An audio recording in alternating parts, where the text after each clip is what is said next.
Welcome à la GCN Show. Sorry, you might have to do that one again.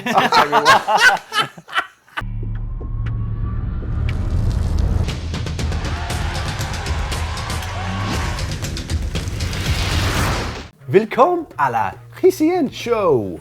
We wrap up a sublime Paris-Roubaix, which gave us Brad Wiggins' last race and also Train Gate. Yeah, we've got all of our usuals as well. Tech, tweet, caption, comments of the week. We wrap up the tour of the Basque country. And don't forget, we've also got Extreme Corner.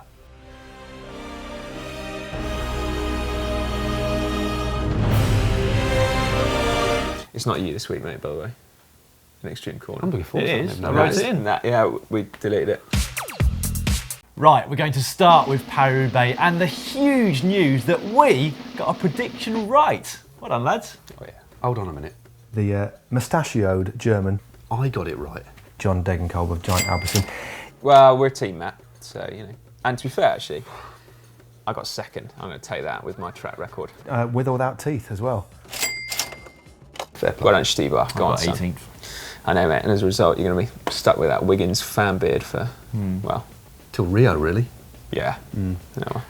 Anyway, Paris-Roubaix saw John Degenkolb take his second monument in the space of just a few weeks, having backed up Milan-San Remo. He's actually only the third rider in history to do that particular double, and only the second German ever to win Paris-Roubaix. The first one was the very first winner.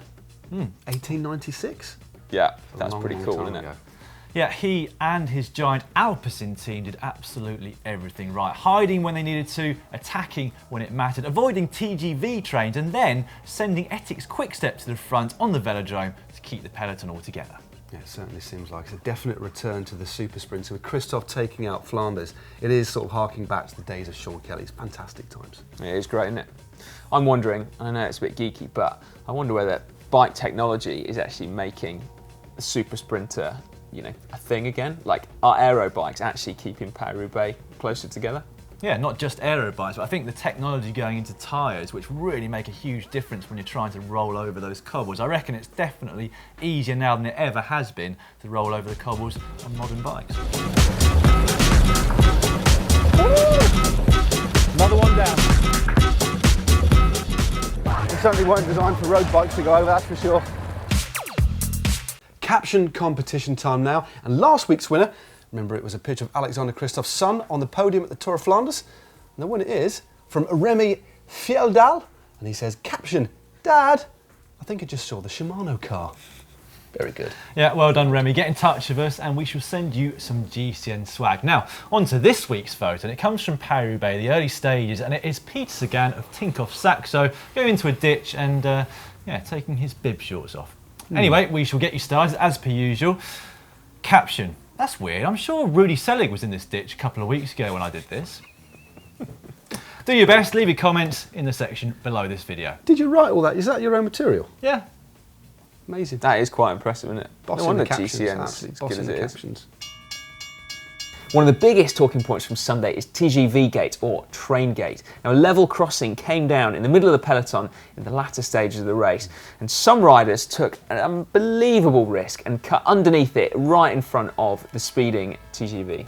Yeah, in the past actually, this has happened in Paris-Roubaix in a smaller group close to the finish. And UCI commissaires have disqualified the riders that did that, but surprisingly perhaps, this year there were absolutely no repercussions for the riders that did just that. And there was quite a strong reaction on social media. Peter Costin said, so, can't have I am Chavanel, etc. on their jerseys, but it's okay to race across the path of a TGV. UCI World is a strange place. Whilst Reginald Hopkins said that was insane, never seen that. Train stopping the race at a level crossing, barriers hitting riders, no one willing to stop.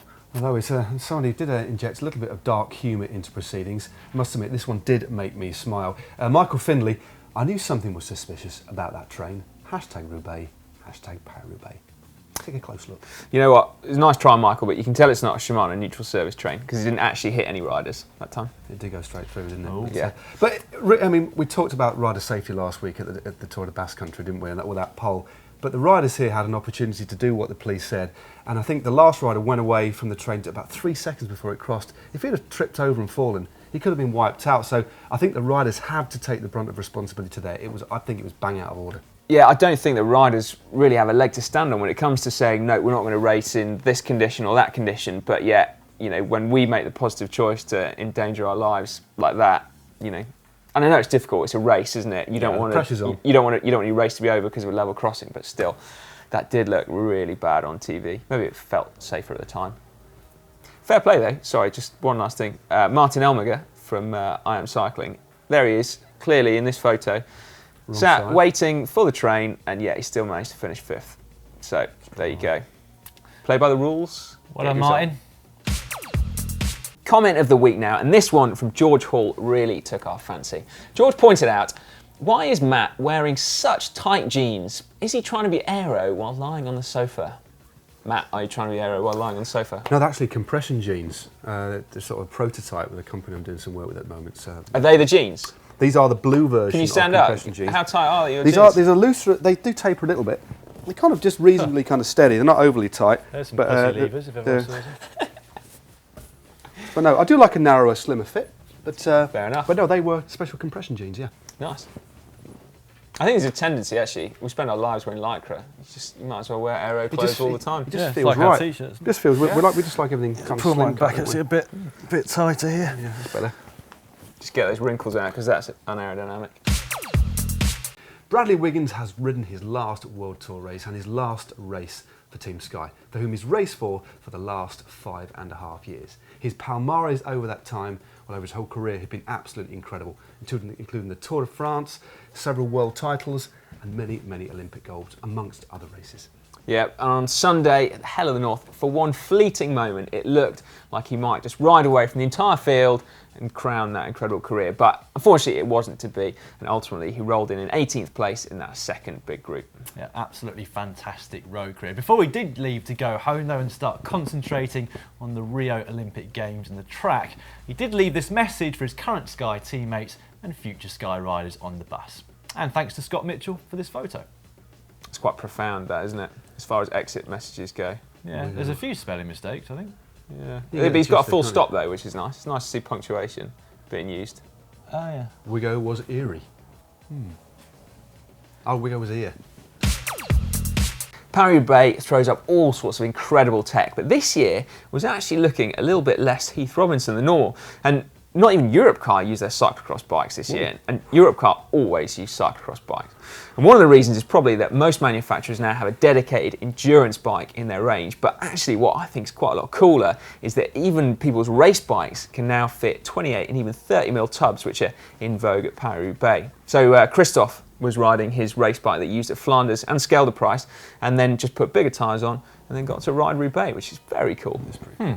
Now, whilst we didn't actually have the time or we couldn't be bothered basically to look back through every single winner of Paris-Roubaix, we think that this is the first time that the winner of the race has used pussy levers.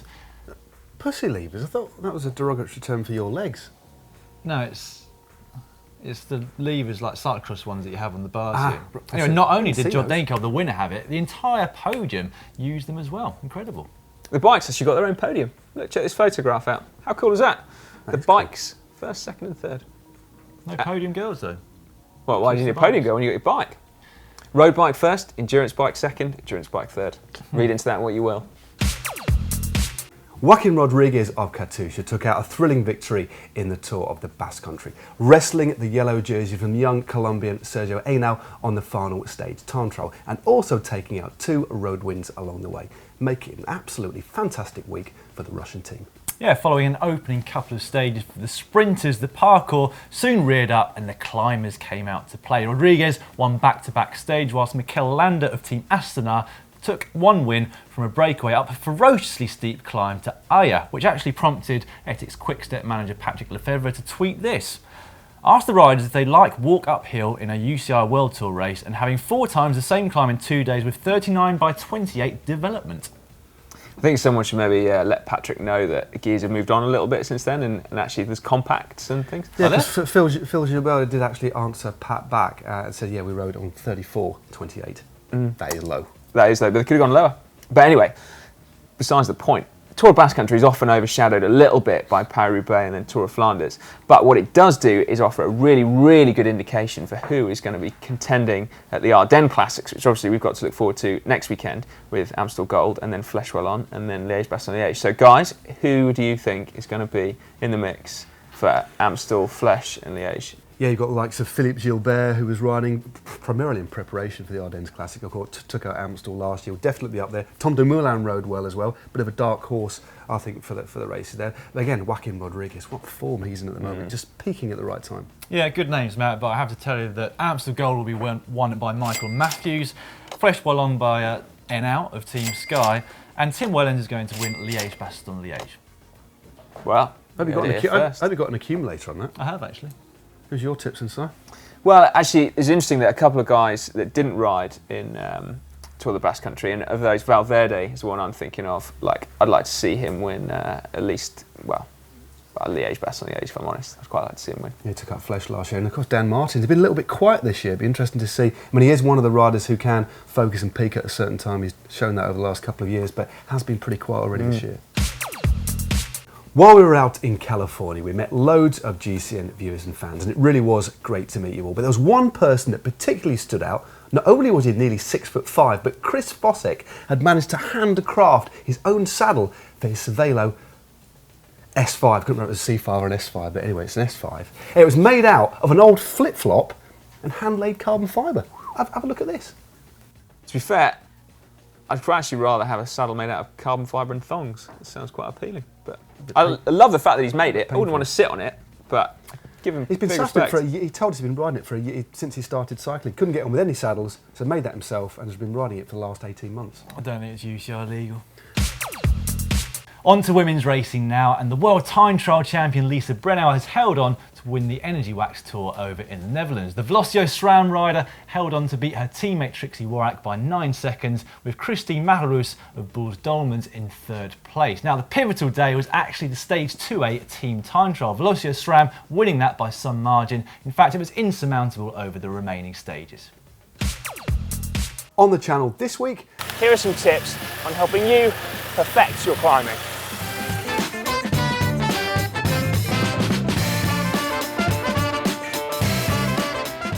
on Thursday we have an absolutely epic video, the top 10 most overused cycling words. Tempo.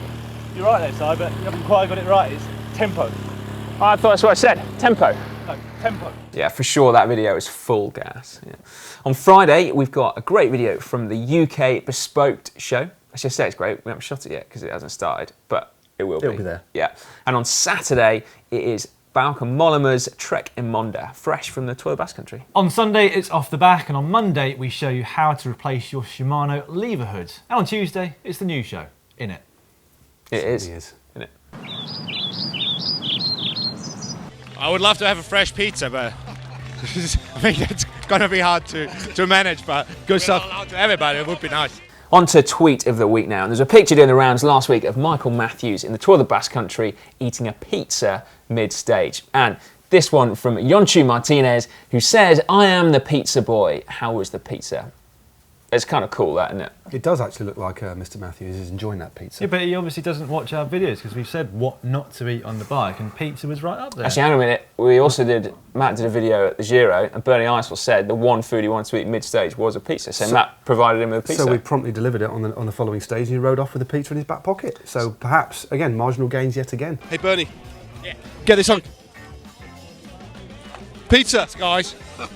Take it on board. I have to put it underneath, I can't get it in my pocket. Yeah, Yonchu, if that's your name.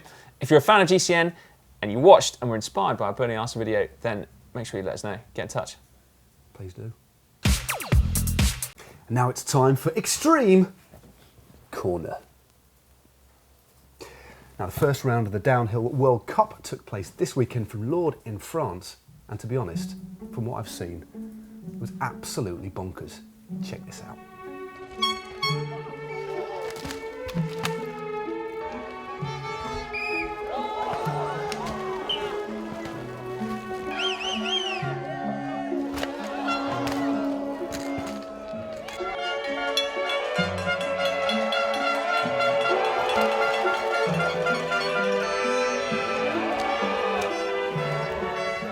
I've not seen it. Guys, you know all those really attractive people that have been in our office the last few weeks? Well, it turns out they've actually been doing some work. Have you seen the new channel that's been launched? Yeah, Yeah, the fit one. Yeah, I've seen it. Oh, The trailer. You've seen it? Oh, looks good. it does look good. Around, y'all, and listen to me. Sit back, relax, while I do my thing. Feel that burn, love it, enjoy it, let's go. Why not try this 5-minute challenge? Do you think we're going to get asked to be on it? I We've think we sort of... already done a little bit of work for it. Anyway, I'm sure they'll give you a call. You've got Email or something. GMBN, Yeah. mate. You've got the mountain bike channel. Yeah, no, mountain biking's great, but honestly, I just love yoga. Relax, while I do my thing. Seriously though, that fit channel is shaping up to be seriously Looking good. So why not check out the promo in its entirety? You can do that by just clicking up there. And we've got another video for you to watch down here with a really catchy title. It's how to know when to train after you've been ill. Just click down there. And to subscribe to GCN, remember folks, it's actually folks, can I say folks? Well, remember you lot out there, some of you are folks, some of you are just regular people. Guys Just and girls. subscribe. Ladies and gentlemen, Spread please the subscribe. word. It's free. Yeah. You know, looking at those two videos up there, the fit channel and then Matt Down in his there. undercrackers, Well, I'm no, pretty no. much sure which one I'm going to click on. No, he had the aero jeans on, didn't he? No, I had my aero jeans on and I had jogging bottoms because I had some feedback that nobody wanted to see my pants in. Regardless. So I'll go for tartan. Fit channel, Matt in his jogging pants. He's got fit he had a great Matt's hat jogging on. He had a pants. lot of comments on. about your hat. I did. There were all positive comments about my hat. Thanks, Dan. I'm watching yoga. I'm just going to leave it out there. Well, you make the choice.